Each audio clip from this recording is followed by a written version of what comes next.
Hello बच्चों, कैसे हैं आप? उम्मीद करती हूँ आप लोग सब अच्छे होंगे। रॉयल्टी अकाउंट की एक वीडियो मैं आप लोगों को शेयर कर चुकी हूँ और उसके बाद ये सेकंड पार्ट मैं आपके सामने लेकर के आई हूँ और इससे आपको बहुत हेल्प मिलेगी। और रॉयल्टी अकाउंट की बेटा बेस है एनालिटिकल टेबल। तो आज हम एनालिटिकल टेबल को डिस्कस करेंगे। अगर आपने ठीक से एनालिटिकल टेबल बना ली तो आप पूरा का पूरा क्वेश्चन सॉल्व कर देंगे, बहुत इजीली सॉल्व कर देंगे। मैंने आपको पहले भी बताया था कि रॉयल्टी अकाउंट का चैप्टर जो है बहुत ही इंपॉर्टेंट चैप्टर है और लगभग हर एग्जाम में रॉयल्टी अकाउंट से क्वेश्चन, एक लॉन्ग क्वेश्चन आता ही है और शॉर्ट क्वेश्चन भी मिल जाता है। लॉन्ग क्वेश्चन मोस्टली हमेशा बच्चों को देखने के लिए मिलता है। तो ये बहुत अच्छा चैप्टर है, सिंपल है, बहुत मुश्किल नहीं है। थोड़ी सी टेक्निक है, वही आपको समझनी है और फिर आप इजीली क्वेश्चन सॉल्व कर सकते हैं। पिछली क्लास में हम लोगों ने थियरी समझी थी इसकी अच्छे से कि रॉयल्टी अकाउंट क्या होता है, कितने टाइप का होता है, कौन कौन इसमें पार्टीज होती हैं। अब हम न्यूमेरिकल पार्ट बेटा सॉल्व करेंगे। आप लोग ध्यान से समझेंगे तो आपको सारी चीज़ें बहुत ही आसानी से समझ में आ जाएंगी। मैं बहुत सिंपल वीडियो, बहुत इजीली अंडरस्टैंडेबल आपके लिए वीडियो मैं तैयार कर रही हूँ, जिससे आपको रॉयल्टी अकाउंट ईजी भी लगे और इंटरेस्टिंग भी लगे। जब आपको समझ में आएगा तो बेटा आपका इंटरेस्ट भी डेवलप होगा। चलिए, क्वेश्चन जो है मैंने एनालिटिकल टेबल के ही अंदर उतार लिया है। चलिए मैं आपको समझाती हूँ कि एनालिटिकल टेबल कैसे बनती है और क्या है। बेटा आप लोग अकाउंट्स के स्टूडेंट्स, कॉमर्स के स्टूडेंट्स जानते हैं कि आप लोगों को वर्किंग नोट्स क्वेश्चन के आंसर करते समय जरूर देने चाहिए और उसकी वैल्यू होती है और उसके आपको मार्क्स भी, वो मार्क्स का पार्ट भी होता है। तो रॉयल्टी अकाउंट के अंदर बेटा एक वर्किंग नोट का पार्ट ही एनालिटिकल टेबल होती है। एक तरीके से ये सॉल्यूशन होता है उस क्वेश्चन का। जितनी भी आपकी कैलकुलेशन है इस एनालिटिकल टेबल के अंदर सारी सॉल्व हो जाती हैं। और उसके बाद या तो आपको क्वेश्चन के अंदर एंट्रीज करने के लिए बोलता है कि जनरल एंट्रीज करो in the book of ledger और in the book of lessee, या आपसे बोला जाता है कि आप एंट्रीज कर दो, या दूसरा बोला जा सकता है कि आपको लेजर बनाने हैं in the book of lessee और in the book of ledger. तो एनालिटिकल टेबल बहुत इम्पॉर्टेंट पार्ट है इसका, रॉयल्टी अकाउंट का। तो आप समझने की कोशिश करिए, आपको वो समझ में आएगा। तो बेटा ये क्वेश्चन है, कॉलरी कंपनी है, उसका डाटा हमें दिया गया है। डाटा को आप समझने की कोशिश करिए। देखिए ये कॉलरी कंपनी जो है, आपको बता दिया था मैंने, खान वगैरह के लिए ये रॉयल्टी दी जाती है। तो ऐसे ही समझिए, एक कॉलरी कंपनी का डाटा हमें मिला हुआ है। ईयर 2014 से लेकर के 2018 तक का डाटा है ये हमारे पास। आप देख रहे हैं ईयर, एक कॉलम बनाया हमने, उसके अंदर मैंने ये सारा डाटा डाला है। एक एक करके हम एक एक जो कॉलम है उसको समझ लेते हैं। तो पहला कॉलम है बेटा ईयर का। इस क्वेश्चन के अंदर ईयर जो गिवन है, हो सकता है कि इनका कॉन्ट्रैक्ट लॉन्ग पीरियड के लिए हुआ हो, 20 ईयर्स के लिए, 30 ईयर्स के लिए हुआ हो। तो लेकिन हमें जो डाटा दे रखा है, जो इन्फॉर्मेशन दे रखी है, वो 5 ईयर्स की दे रखी है। आपको क्वेश्चन में इसी तरीके से 4 या 5 ईयर्स की इंफॉर्मेशन आपको मिलेगी। तो बेटा ईयर का कॉलम है और उसके अंदर 2014 से लेकर के 18 तक का डाटा गिवन है। नेक्स्ट कॉलम में बेटा आउटपुट का। आउटपुट का मतलब यहाँ प्रोडक्शन भी लिख सकते हैं कि जो भी प्रोडक्शन हुई है, जो किसी ने किराए पर ली है जगह, या जो चीज भी ली है उसमें से प्रोडक्शन क्या हुआ है। तो 5 ईयर्स का प्रोडक्शन यहाँ गिवन है। जैसे 2014 में 10,000 टन्स का प्रोडक्शन हुआ है, 2015 में 15,000 का हुआ है, 2016 में 24,000 का, और 2017 में हुआ है 22,000 का, और 2018 में हुआ है 18,000 टन्स का प्रोडक्शन। बेटा नेक्स्ट क्वेश्चन में मैंने नेक्स्ट कॉलम में लिखा है रॉयल्टी, और ऊपर मैंने लिखा है, देखिए ध्यान से, 4 रुपीज पर टन। इसका मतलब है बेटा कि आपको मालूम है कि रॉयल्टी जो होती है वो प्रोडक्शन बेस्ड होती है। तो 10,000 टन जो प्रोडक्शन हुआ है उसके ऊपर रॉयल्टी का रेट दे रखा है 4 रुपीज पर टन। तो बेटा ये रॉयल्टी का कॉलम है, इसके अंदर हम हर साल की रॉयल्टी को कैलकुलेट करके लिखेंगे। नेक्स्ट कॉलम में बेटा मैंने लिखा है M R. M R stand for minimum rent. तो मिनिमम रेंट आपको मैंने बताया था, ये फ्लैट रेंट या डेड रेंट भी कहा जाता है। क्वेश्चन के अंदर गिवन होता है कि लीजर को कम से कम मिनिमम रेंट तो मिलेगा ही। ये एश्योरेंस दी जाती है उस किराएदार के द्वारा, उस लीजी के द्वारा, कि मैं आपको मिनिमम इतना अमाउंट तो हर साल आपको पे ही करूंगा। तो इस क्वेश्चन के अंदर आप देख रहे हैं हर ईयर में 80,000 लिखा हुआ है, 2014 से लेकर के 18 तक 80,000 रुपीज मिनिमम रेंट है। नेक्स्ट कॉलम है बेटा शॉर्ट वर्किंग का। ये टर्म मैंने उस दिन पिछली वीडियो में भी आपको क्लियर की थी कि शॉर्ट वर्किंग का मतलब है कम काम की वजह से होने वाला नुकसान। बेटा आप देख रहे हैं कि प्रोडक्शन जो हुई है वो 10,000 हुई है और 4 रुपीज़ रॉयल्टी है, तो रॉयल्टी का अमाउंट बनता है 40,000 rupees. According to production rent बनता है 40,000 रुपीज़ और लिज़ी को पेमेंट करनी पड़ेगी 80,000 रुपीज़ की लेज़र को। तो बेटा ये जो डिफरेंस होता है यही शॉर्ट वर्किंग होता है। आप मैंने रिवाइज़ करा दिया है, पिछली क्लास में भी मैंने आपको शॉर्ट वर्किंग का मतलब बताया था। नेक्स्ट कॉलम में बेटा लिखा हुआ है SP, SP stands for surplus. ये जो कॉलम है वो सरप्लस का कॉलम है। इसके अंदर जस्ट शॉर्ट वर्किंग का उल्टा होगा। जिन ईयर्स में बेटा रॉयल्टी ज़्यादा होगी और मिनिमम रेंट कम होगा। देखिए आप देख रहे हैं जैसे 2016 के अंदर देख रहे हैं 80,000 रुपीज़ मिनिमम रेंट है और प्रोडक्शन जो हुई है 4 रुपीज़ के हिसाब से वो 96,000 रुपीज़ रॉयल्टी बनती है। तो इस केस में कम काम नहीं हुआ है, इसमें प्रोडक्शन ठीक-ठाक है, इसलिए जो डिफरेंस है वो बढ़ा हुआ है, तो ये हम सरप्लस का कॉलम है उसमें लिखेंगे। नेक्स्ट वर्ड बेटा है रिक्यूब का।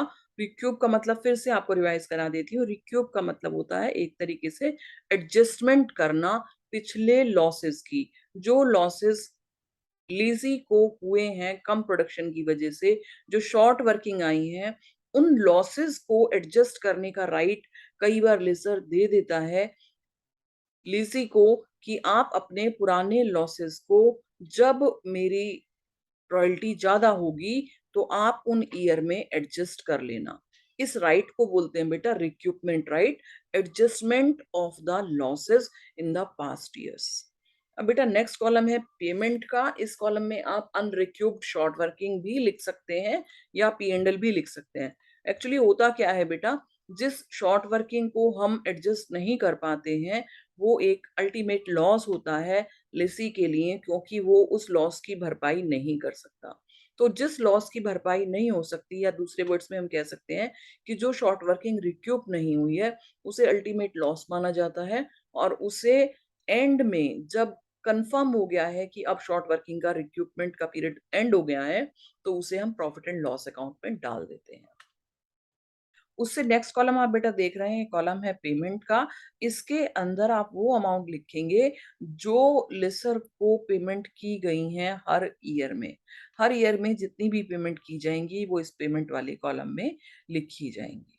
अब बेटा क्वेश्चन को समझ लेते हैं, फिर से अब सॉल्व करते हैं। आप देख रहे हैं पूरा क्वेश्चन आपकी समझ में आ गया होगा कि क्या क्वेश्चन है। अब बेटा एक चीज और आपको ध्यान से पढ़नी है क्वेश्चन के अंदर, जिसमें बच्चे अगर ध्यान से ना पढ़ें तो पूरा ही क्वेश्चन जो है गलत हो जाता है। क्या ध्यान रखने वाली बात है बेटा, रिक्रूटमेंट की कंडीशन क्या है? क्या बोल रही हूँ मैं? ध्यान से सुनिए कि रिक्रूटमेंट की कंडीशन लेसर ने लेसी को क्या दी हैं? वो अपने लॉसेस को कैसे और कब तक एडजस्ट कर पाएगा? तो इस क्वेश्चन में हम देखेंगे बेटा कि उसमें क्या लिखा है, short working of any year could be रिक्यूब्ड during the subsequent 2 years. Subsequent का मतलब होता है बेटा नेक्स्ट ईयर, अगले 2 साल के दौरान तक शॉर्ट वर्किंग किसी भी वर्ष की, short working of an year means short working किसी भी ईयर की, could be recouped means adjust की जा सकती है ड्यूरिंग द सब्सीक्वेंट 2 ईयर्स, 2 साल के दौरान। इन 2 सालों में अगले जब भी 2 साल होंगे जिस वर्ष में शॉर्ट वर्किंग होगी, उससे नेक्स्ट जो 2 ईयर्स होंगे उसके अंदर उसको राइट होगा कि वो उस लॉस को एडजस्ट कर ले। दिस इज द क्वेश्चन बेटा। और अब हमें सारा का सारा सॉल्यूशन हम एनालिटिकल टेबल के अंदर बना लेंगे। चलिए बेटा समझते हैं कैसे। 2014 में आप देख रहे हैं बेटा प्रोडक्शन हुई है 10,000 टन की और रॉयल्टी का रेट है 4 रुपीज पर टन। तो बेटा हमारी रॉयल्टी होगी 10,000 इंटू 4, 40,000 रुपीज। अब देखिए बेटा मिनिमम रेंट के कॉलम में क्या लिखा हुआ है, मिनिमम रेंट लिखा जाएगा। इसको तो आप एक बार में ही लिख सकते हैं क्योंकि ये कोई चेंज नहीं हो रहा है, हर ईयर में ये सेम है, इसलिए 80,000 का मिनिमम रेंट लिखा हुआ है। रॉयल्टी नेक्स्ट ईयर की देखते हैं बेटा 2015 की, 15,000 टन प्रोडक्शन हुई थी, royalty rate 4 rupees per ton है, तो बेटा 15 इंटू 4, 60,000 रुपीज आपकी रॉयल्टी बनती है। फिर 2016 में देखिए बेटा 24,000 का आउटपुट हुआ है, जो प्रोडक्शन है वो 24,000 टन की है, रेट आप जानते ही हैं 4 रुपीज पर टन है, तो 24 इंटू 4, 96,000 रुपीज की रॉयल्टी का अमाउंट बन जाएगा। फिर नेक्स्ट ईयर में देखिए 2017 में 22,000 टन्स की प्रोडक्शन हुई है और 4 रुपीस पर टन के हिसाब से 22 इंटू 4 88,000 रॉयल्टी का अमाउंट आ जाएगा ईयर 2017 के अंदर। फिर उसके बाद बेटा 2018 में आप देख रहे हैं प्रोडक्शन अब फिर से एक बार कम हो गई है, तो वो 18,000 की प्रोडक्शन हुई है और 4 रुपीस पर टन के हिसाब से इस साल की रॉयल्टी बनेगी 72,000 और मिनिमम रेंट हर ईयर में 80,000 हम इस तरीके से डाल देंगे। अब नेक्स्ट कॉलम हमें शॉर्ट वर्किंग का भरना है बेटा। आप लोग ध्यान से देखिए, बहुत सिंपल है, आपको बड़े आसानी से मेरे समझाने से समझ में आएगा। देखिए रॉयल्टी देनी है बेटा 40,000, कैलकुलेशन की तो हमने रॉयल्टी निकल के आई 40,000 और लिज़ी को कितना पेमेंट करना है लेज़र को 80,000 रुपीज़। तो बेटा ये जो कम काम हुआ उसकी वजह से शॉर्ट वर्किंग आपकी हुई 40,000 रुपीज़ की शॉर्ट वर्किंग है। नेक्स्ट ईयर में भी आप देख रहे हैं कि मिनिमम रेंट ज़्यादा है, रॉयल्टी कम है, 60,000 की रॉयल्टी है, 80,000 का मिनिमम रेंट है, तो इस ईयर में भी बेटा 20,000 की शॉर्ट वर्किंग हो गई है। अब आते हैं नेक्स्ट ईयर पे बेटा, अब की बार रॉयल्टी हुई है 96,000 और आपका मिनिमम रेंट है 80,000 का। तो बेटा इस साल आप देख रहे हैं, इस बार प्रोडक्शन ज़्यादा हुई है, मिनिमम रेंट से रॉयल्टी ज़्यादा बन गई है। कितनी ज़्यादा बनी है बेटा? 16,000, तो उसे हम लिखेंगे सरप्लस वाले कॉलम। उसके बाद बेटा आगे देखिए, नेक्स्ट ईयर है आपका 2017 और उसके अंदर आपकी प्रोडक्शन हुई 22,000, 4 रुपीस के हिसाब से रॉयल्टी बनी 88,000 और मिनिमम रेंट था 80,000, तो 8,000 बेटा फिर से आपका सरप्लस है जो आ जाएगा सरप्लस के कॉलम में। फिर से आगे बढ़ते हैं बेटा 2018 की तरफ। यहाँ आप देख रहे हैं रॉयल्टी है 72,000 और मिनिमम रेंट है 80,000। अब की बार रॉयल्टी बेटा देख रहे हैं आप फिर से कम हो गई है मिनिमम रेंट से, तो इस बार का जो अमाउंट है वो भी शॉर्ट वर्किंग ही होगा और इसको हम डाल देंगे 8,000 शॉर्ट वर्किंग के कॉलम। अब बेटा वापस आ जाइए, अपनी उस कंडीशन को ध्यान से देखिए कि क्या कहा गया है। Short working of any year could be recouped during the subsequent 2 years. अगले 2 वर्षों के दौरान उस शॉर्ट वर्किंग को रिक्यूप करने का राइट मिला हुआ है लेसी को, एडजस्ट करने का राइट मिला है लेसी को कि जब भी शॉर्ट वर्किंग होगी, मेरी बात ध्यान से सुनिए, जब भी शॉर्ट वर्किंग होगी नेक्स्ट 2 इयर्स तक राइट होगा लिसी को अपना लॉस एडजस्ट करने के लिए। अब देखिए बेटा, सरप्लस हुआ है आपका 2016 में और शॉर्ट वर्किंग थी आपकी 40,000 रुपीज कौन से ईयर में बेटा? 2014 में। तो आपके पास बेटा टाइम है 2014 की शॉर्ट वर्किंग को एडजस्ट करने का 2015 में और 2016 में। ये दो सब्सिक्वेंट 2 इयर्स हो गए बेटा। इन 2 इयर्स में आपको राइट है कि आप अपनी शॉर्ट वर्किंग अगर रिक्यूप कर पाते हैं तो आप कर सकते हैं। तो देखिए बेटा कैसे किया है, आपने देखा सरप्लस है हमारा 16,000 का और शॉर्ट वर्किंग है बेटा आपकी 40,000। इस ईयर के बाद आपके पास 40,000 वाली शॉर्ट वर्किंग को रिक्यूप करने का टाइम खत्म हो जाएगा, क्योंकि 2016 के बाद आप रिक्यूप नहीं कर पाएंगे। 2 साल आपके कंप्लीट हो गए, 2015 और 16। तो बेटा मैक्सिमम उसको अथॉरिटी मिली कि वो 16,000 के सरप्लस में से अपने लॉस को एडजस्ट कर ले। तो बेटा 40,000 में से 16,000 का लॉस वो एडजस्ट कर लेगा और जो एडजस्टमेंट हुई है उसे हम लिखेंगे बेटा रिक्यूपमेंट वाले कॉलम में। 16,000 रुपए हमने लिख दिए जो एडजस्ट हो गए सरप्लस से 2014 की शॉर्ट वर्किंग के। अब बेटा ध्यान से देखिए, शॉर्ट वर्किंग थी 40,000 रुपए की और एडजस्ट हो पाया लॉस सिर्फ 16,000 का, क्योंकि सरप्लस हमारे पास था ही 16,000 रुपए। तो बेटा अब डिफरेंस रहा 24,000 का। तो जो 24,000 रुपए की शॉर्ट वर्किंग बच गई, मीन्स 40,000 माइनस 16,000 या कहिए 16,000 प्लस 24,000 इज इक्वल टू 40,000। अब इसका बेटा आप राइट खत्म हो चुका है आपका। अब आप इसे नेक्स्ट ईयर में रिक्यूप नहीं कर पाएंगे, तो आप क्या करेंगे बेटा, 24,000 रुपीज जो रिमेनिंग अमाउंट है इसे आप प्रॉफिट एंड लॉस अकाउंट में डाल देंगे, because this is the confirmed loss and you don't have the right to recoup this short working in the next year. अब बेटा आगे बढ़ते हैं, 2015 ईयर आया और उसके अंदर हमारी शॉर्ट वर्किंग है 20,000। अब इसका पीरियड देखिए बेटा, कब तक हम इसको एडजस्ट कर सकते हैं? इसको एडजस्ट कर सकते हैं नेक्स्ट सब टू सब्सिक्वेंट ईयर्स। तो बेटा नेक्स्ट 2 इयर्स हुए इसके 16 और 17। मीन्स 2015 की शॉर्ट वर्किंग को हम रिक्यूब कर सकते हैं 2016 में और 2017 में। अब देखिए बेटा, 2017 में आपके पास सरप्लस है 8,000 रुपए।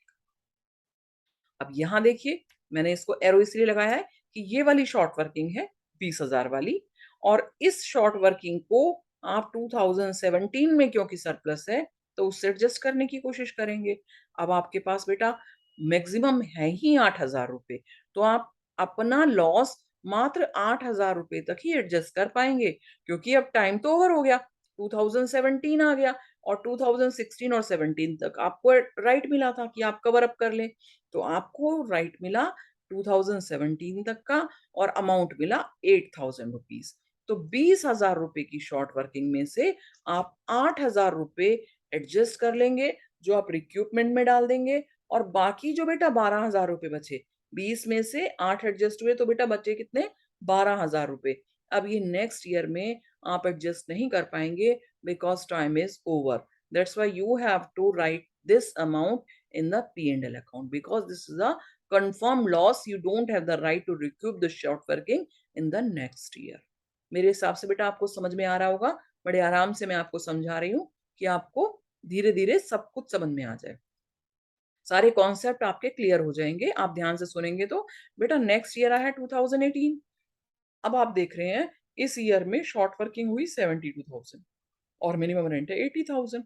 इसका मतलब शॉर्ट वर्किंग का डिफरेंस आ गया आपका 8,000। इस केस में भी आपकी शॉर्ट वर्किंग निकली है, क्योंकि रॉयल्टी 72,000 है और मिनिमम रेंट 80,000 है। तो मैंने क्या लिखा है बेटा, देखिए, could be रिक्यूब्ड 88,000 could be recouped in next two subsequent years। ये 8,000 जो है बेटा, इनको आप नेक्स्ट 2 इयर्स में मींस 2019 में और 2020 में आप इनको एडजस्ट कर पाएंगे। लेकिन अब क्वेश्चन में तो हमारे पास डाटा नहीं है, तो इसको आप ऐसे ही छोड़ देंगे। इसको आप ना रिक्यूप में डालेंगे ना पी&एल में डालेंगे, क्योंकि अब इसका काम देखा जाएगा 2019 में कितने अमाउंट रहते हैं, क्या कंडीशन रहती है।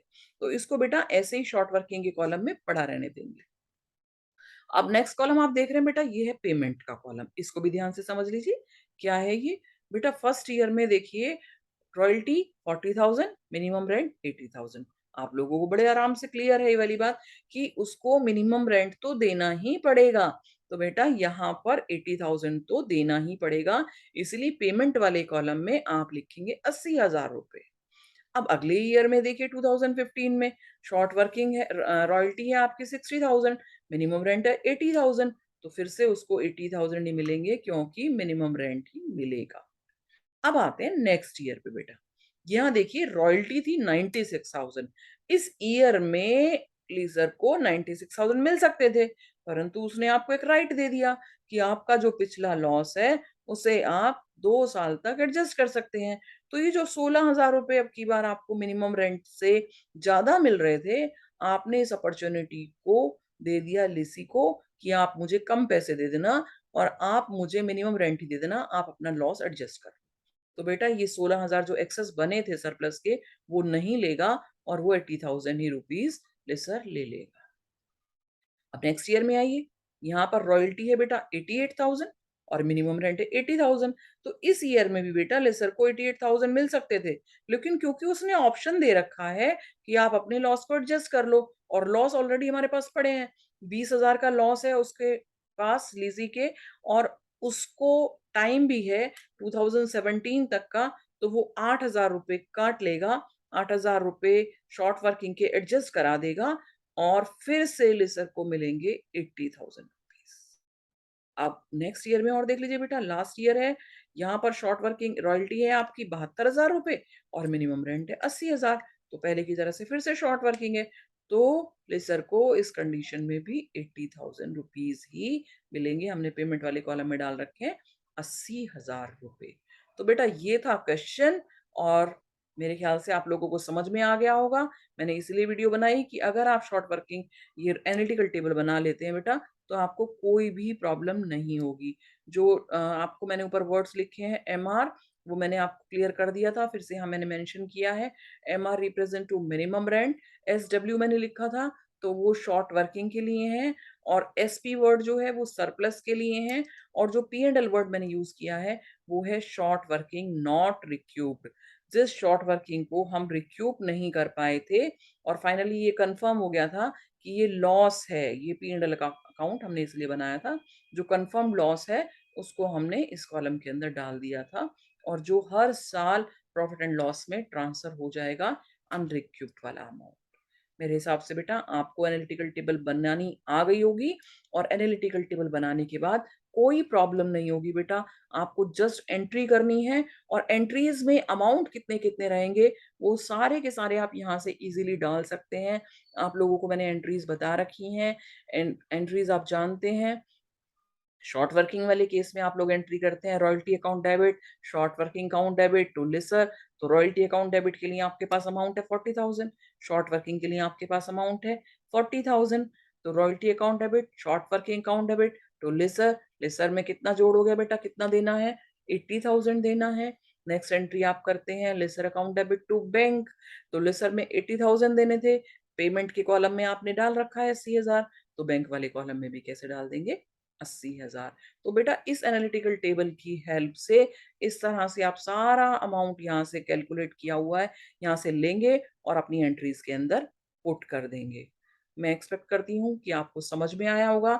अभी भी अगर किसी को कोई डाउट है तो आप कमेंट में डाल दीजिए बेटा। वीडियो अच्छी लगे तो मुझे बहुत अच्छा लगेगा, आपको समझ में आएगा, यही मेरा पर्पस है। Thank you so much. Bye बेटा।